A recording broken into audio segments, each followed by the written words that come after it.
എന്റെ പൊന്നേന്ദ്രൻ എന്തുവാടെ നാട്ടിൽ നടക്കുന്നേ? നിസാര കാര്യത്തിലാണ് തല്ലിയും കൊല്ലിയും ചെയ്യുന്നത്. ഇന്നെല്ലാം ബീഡി വാങ്ങിക്കാൻ പോയപ്പോഴത്തേക്ക് അവിടുത്തെ ഒരു പയ്യൻ സർബത്തിൽ കസ്കസ് ഇട്ടില്ലെന്നും പറഞ്ഞ് അവനെ പിടിച്ച് കിസുക്കെന്നും പറഞ്ഞിരിക്കുന്നത്. നിന്റെ മോനും ശരിയല്ലെന്ന് നാട്ടിലൊരു വർത്താനം ഉണ്ട്. എന്തൊരു വർത്താനം അത്? എന്റെ മോൻ അങ്ങനെ കാര്യമില്ലാത്ത കാര്യത്തിനൊന്നും അടി ഉണ്ടാക്കത്തില്ല. വന്നല്ല എന്താ ഇന്നലെ മോ കവലയിൽ എന്തെങ്കിലും പ്രശ്നം ഉണ്ടാക്കിയ? കവലയില് ഒരുത്തന്നെ തലയങ്ങ് അടിച്ചു പൊട്ടിച്ച് അവനെ അടുത്ത് ഓടയിലങ്ങിട്ട് ക്ലോസ് ആക്കി. Deadly combination. അല്ല കാര്യം എന്തിരി പറഞ്ഞ പോലെ കാര്യം എന്തിരി? കടയിൽ ചെന്ന് രണ്ടുപേർ പാലോചിച്ചപ്പോ ഉമ്മെന്ന് ആരാവൻ ഉമ്മെന്ന് പറയുന്നത് അത്ര വലിയ തെറ്റാണ്.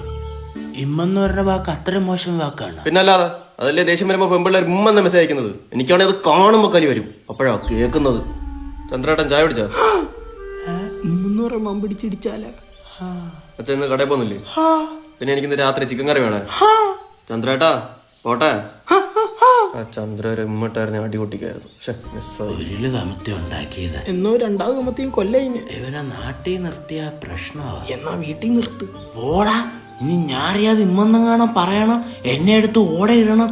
ഒന്ന് ആലോചിച്ചു നോക്കി, മകൻ അച്ഛനെ ഓടയിലിട്ട് കൊന്നു. ഇതിലും വൃത്തിയിട്ട വാർത്ത വേറെ ഉണ്ടാ? പക്ഷെ പത്രത്തിൽ വായിക്കാൻ രസമായിരിക്കും. വേറൊരു വാർത്തയുണ്ട്. എന്ത്? അച്ഛന്റെ കൂട്ടുകാരനെ മകൻ മൺവട്ടി വെച്ച് തലക്കടിച്ചു കൊന്നു. കാരണം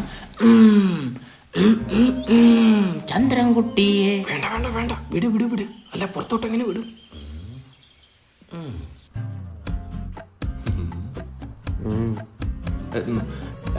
സാർ എന്താണ് പിന്നെ ജർമ്മനി വിട്ട് പഠിപ്പിക്കാൻ കാരണം? എനിക്ക് പൊയ്ക്കൂടെ?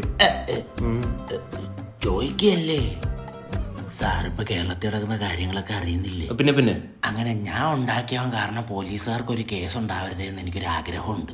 കേസിലേറെ ഞാനാവല്ലേന്ന് എനിക്കൊരു ആഗ്രഹമുണ്ട്. അതാ പറഞ്ഞേ, ഇവന് ജർമ്മനിയിലോട്ട് അങ്ങ് തട്ടാം. അങ്ങനെയാണെങ്കിൽ കറക്റ്റ് സ്ഥലത്താണ് വന്നിരിക്കുന്നത്. നമ്മുടെ ഈ എഡുവെൽറ്റ് ഓവർസീസ് വഴി 2000-ലധികം കുട്ടികളാണ് ജർമ്മനിയിൽ പോയിരിക്കുന്നത്.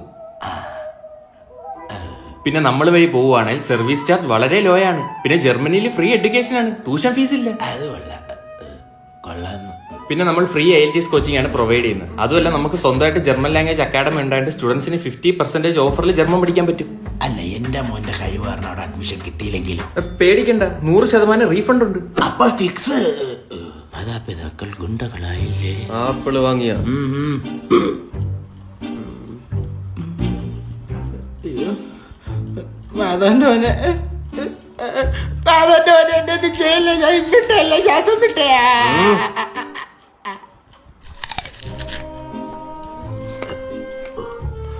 കേരളത്തിലെ വായനക്കാർക്ക് വായിക്കാൻ ഒരു വാർത്ത ഒഴിവായി കിട്ടി മോനെ.